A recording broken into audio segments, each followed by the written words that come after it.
ሰላም ፍቅር ጤና ለእናንተ ይሁን ውድ ተመልካቾቻችን፣ ይህ ሰናይ ስፖርት ነው። ለሰዓቱ የተዘጋጁ አጫጭር መረጃዎች ይዘን ቀርበናል። እስከ ዝግጅታችን ፍጻሜ አብራችን ትቆዩ ዘንድ የአክብሮት ግብዣችን ነው።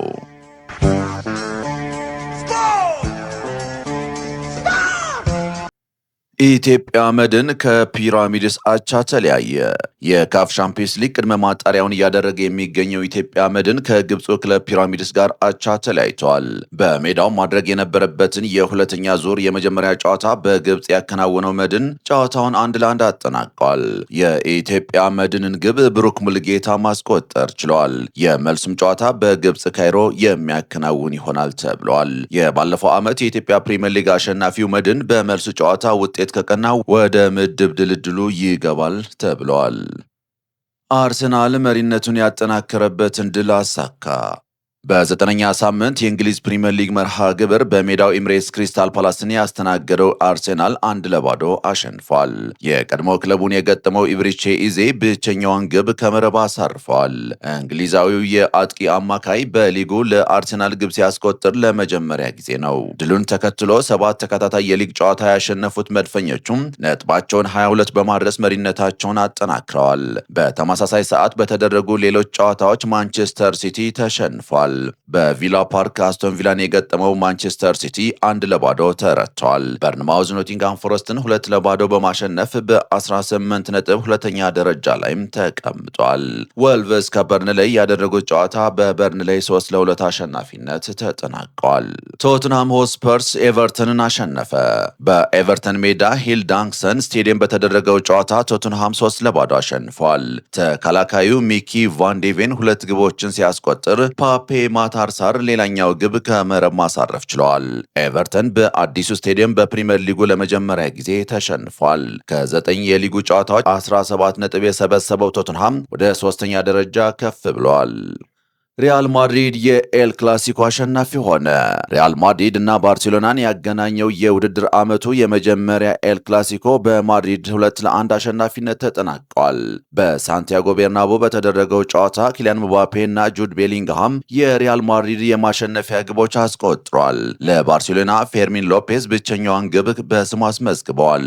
በጨዋታው ሌላ ግብ አስቆጥሮ ከጨዋታው ውጪ በሚል የተሻረበት ኪሊያን ምባፔ ፍጹም ቅጣትም አምክነዋል። ባርሴሎና በኩል የጨዋታ መጠናቀቂያ ላይ ፔድሪ በ2 ቢጫ በቀይ ካርድ ወጥቷል። ውጤቱ ሪያል ማድሪድ ላሊጋውን በ5 ነጥብ ልዩነት እንዲመራ ማስችሎታል። በውድድር ዓመቱ 9ኛ ድሉን ያስመዘገበው ሪያል ማድሪድ ሊጉን በ27 ነጥብ እየመራ ሲሆን ከተከታይ ባርሴሎና ያለው የነጥብ ልዩነትም ወደ 5 አስፍቷል።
ክቡራትና ክቡራን ተመልካቾቻችን ለሰዓቱ የነበሩን መረጃዎች እነዚህን ይመስል ነበረ። ስለ አብሮነታችሁ እናመሰግናለን። ሰላም፣ ፍቅር፣ ጤና ለሁሉም